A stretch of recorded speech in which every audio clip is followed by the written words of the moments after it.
Hi எல்லோருக்கும் வணக்கம். இன்னைக்கு பாரம்பரியமான ஒரு ரெசிபி தாங்க பார்க்க போறோம். இது செய்யறது ரொம்பவே சுலபங்க. டேஸ்ட்டும் நல்லா இருக்கும். இது டின்னருக்கும், பிரேக்ஃபாஸ்ட்டுக்கும் சூட் ஆகுங்க. வெளிய நல்ல கிரிஸ்பியா உள்ள சாஃப்ட்டா இருக்குங்க. இது சட்னி கூட இல்லாம அப்படியே சாப்பிட்டுறலாம். ஆனா வெள்ளை சட்னி, வேர்க்கடலை சட்னி வச்சு சாப்பிடும்போது இன்னும் செம்மையா இருக்குங்க. இது செய்யறது ரொம்பவே சுலபம். வாங்க இப்ப இத எப்படி செய்யறதுன்னு வீடியோக்குள்ள போய் பார்த்துடலாம்.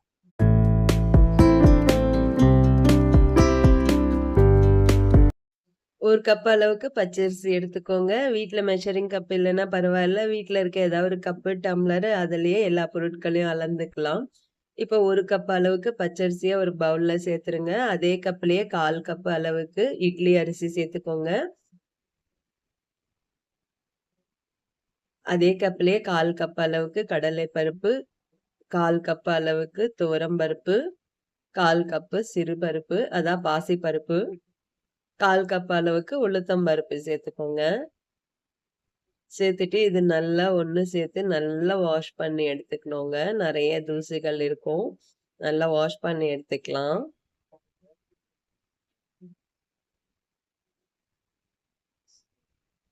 இந்த மாதிரி திருகி திருகி வாஷ் பண்ணும்போது தாங்க அது மேல இருக்கிற மாவு மாதிரி ஒரு பவுடர் மாதிரி இருக்கும். அதெல்லாம் வெளில வந்துரும் பாருங்க.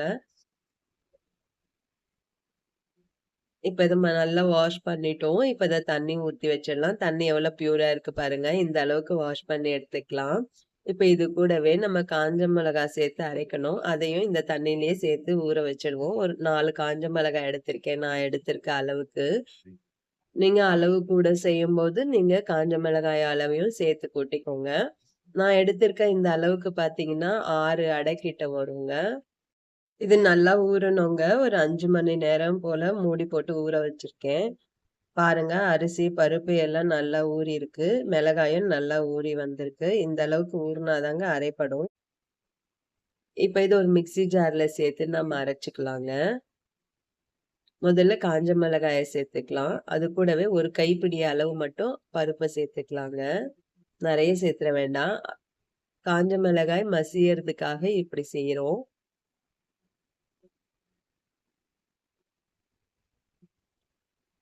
இது கூடவே ஒரு ஸ்பூன் அளவுக்கு சோம்பு சேர்த்துக்கலாங்க. நம்ம 4 பருப்பு சேர்த்து செஞ்சிருக்கோம். ரொம்பவே ஹெல்தியா நல்ல புரோட்டீன் ரிச்சா இருக்குங்க. இது ஒருத்தர் 1 சாப்பிட்டாலே போதுங்க. இப்ப பாருங்க மிளகாய் நல்லா அரைபட்டுருக்கு. இப்ப மீதமுள்ள பருப்புகள கொஞ்சம் கொஞ்சமா தண்ணி வடிச்சுட்டு சேர்த்துக்கலாம். நான் எடுத்திருக்க அளவுக்கு நான் 2 பேட்சா சேர்த்து அரைச்சுக்கிறேன். நீங்க எடுத்திருக்க அளவுக்கு ஏத்த மாதிரி சேர்த்து அரைச்சுக்கோங்க. கொஞ்சமா தண்ணி சேர்த்துக்கலாம். நெறைய தண்ணி சேர்த்துற வேண்டாம். இந்த இட்லி மாவ விட கொஞ்சம் கெட்டியான பதத்துக்கு இருந்தா தாங்க நமக்கு அடைக்கு நல்லா வரும். அதே மாதிரி அரைக்கும்போது ரொம்ப ஃபைன் பேஸ்ட்டா அரைச்சிராதீங்க. கொஞ்சம் கொர கொரப்பா அரைச்சுக்கோங்க. அப்பதான் அடை சாப்பிடும்போது நல்லா டேஸ்டியா இருக்கும்.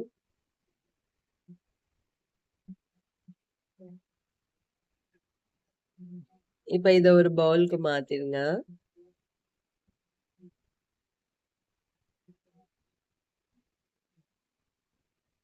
இப்ப அடுத்த பேட்சும் சேர்த்துட்டேன். இப்ப இதுக்கு தேவையான அளவு உப்பு சேர்த்து அரைச்சுக்கலாம். முதல்ல காஞ்ச மிளகாய் சேர்த்து அரைச்சதுனால அது ரெட் கலர்ல இருக்கு. இப்ப 2த்தையும் சேர்த்து நல்லா மிக்ஸ் பண்ணி எடுத்துக்கலாம்.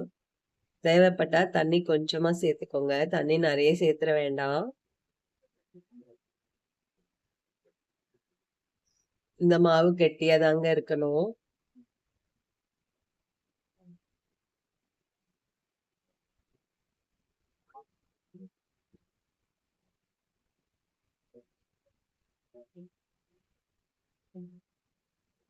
இது மாதிரி நல்லா கலந்து எடுத்துக்கோங்க. இந்த அளவுக்கு கெட்டியா இருக்கணுங்க. அப்பதான் அடை நல்லா வரும். இதுக்கு ஒரு தாளிப்பு ஒண்ணு குடுத்துடலாங்க. அடுப்புல ஒரு பேன் வச்சுட்டு 1 ஸ்பூன் அளவுக்கு எண்ணெய் சேர்த்துக்கோங்க. சேர்த்துட்டு 1/4 ஸ்பூன் கடுகு, 1/4 ஸ்பூன் உளுந்து, 1/4 ஸ்பூன் கடலை பருப்பு சேர்த்துக்கோங்க.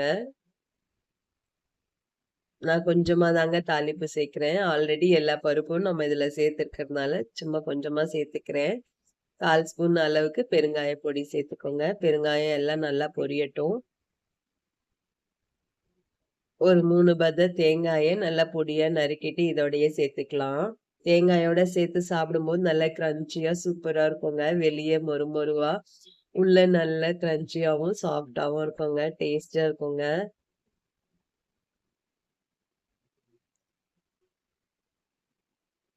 இது கூடவே ஒரு கொத்து கருவேப்பிலை சேர்த்துக்கலாம்.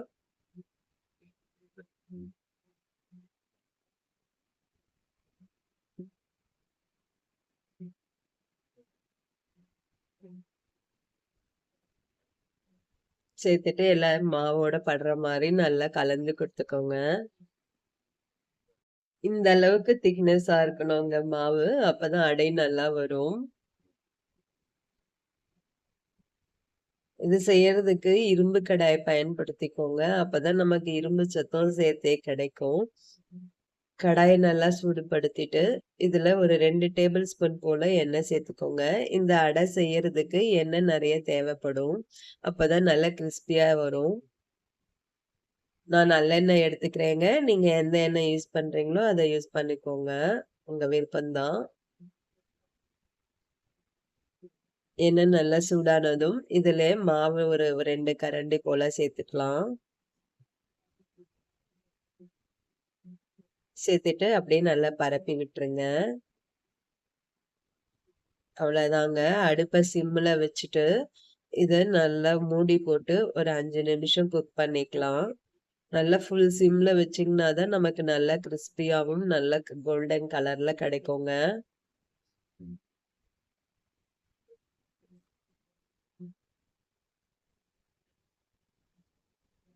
இந்த தவள அடை ரொம்ப டேஸ்டியாவும் இருக்குங்க.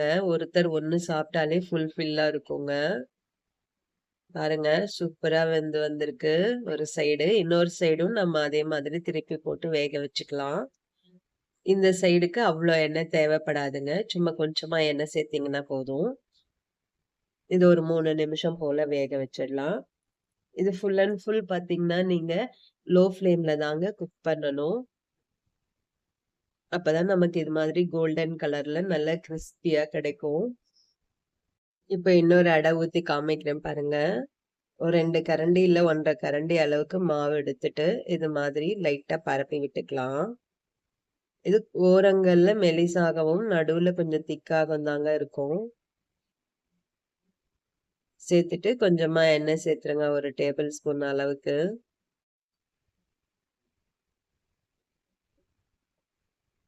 எண்ணெய் சேர்த்துட்டு லோ ஃப்ளேம்லயே வச்சு மூடி போட்டு வேக வச்சுக்கலாம் ஒரு 5 நிமிஷம் அளவுக்கு. லோ ஃப்ளேம்லயே வச்சு நம்ம குக் பண்ணும்போது தாங்க நல்லா இது மாதிரி கோல்டன் ப்ரவுன் கலர்ல வரும். அவ்வளோதாங்க சூப்பரான பாரம்பரியமான 4 பருப்புகள் சேர்த்து செஞ்ச தவளை அடை ரெசிபி ரெடி ஆகிருச்சு. இது ஒருத்தர் ஒண்ணு சாப்பிட்டாலே ஃபுல்ஃபில்லா இருக்குங்க. இது மார்னிங் பிரேக்ஃபாஸ்ட்டுக்கு, நைட்டு டின்னருக்கு யூஸ் பண்ணிக்கலாம். இது சட்னி எதுவும் இல்லாம அப்படியே சாப்பிடலாங்க. இருந்தாலும் இதுக்கு வேர்க்கடலை சட்னி, தேங்காய் சட்னி, இது மாதிரி பூண்டு மிளகாய் பொடி வச்சு சாப்பிடும்போது இன்னும் செம்ம டேஸ்ட்டா இருக்குங்க. நீங்களும் செஞ்சு பாருங்க. செஞ்சு பார்த்துட்டு எப்படி வந்ததுன்னு கமெண்ட் பண்ணுங்க. வீடியோ பிடிச்சிருந்தா லைக் பண்ணுங்க, ஷேர் பண்ணுங்க. இன்னும் நீங்க cook with Sujini channel subscribe பண்ணலன்னா, சப்ஸ்கிரைப் பண்ணிக்கோங்க. மினிமம் குவான்டிட்டில செய்யும்போது, மேக்ஸிமம் லவ்வோட செய்யும்போது சமையல் சுவையாவே இருக்கும். நாளைக்கு இன்னொரு வீடியோல சந்திக்கிறேன். பாய்.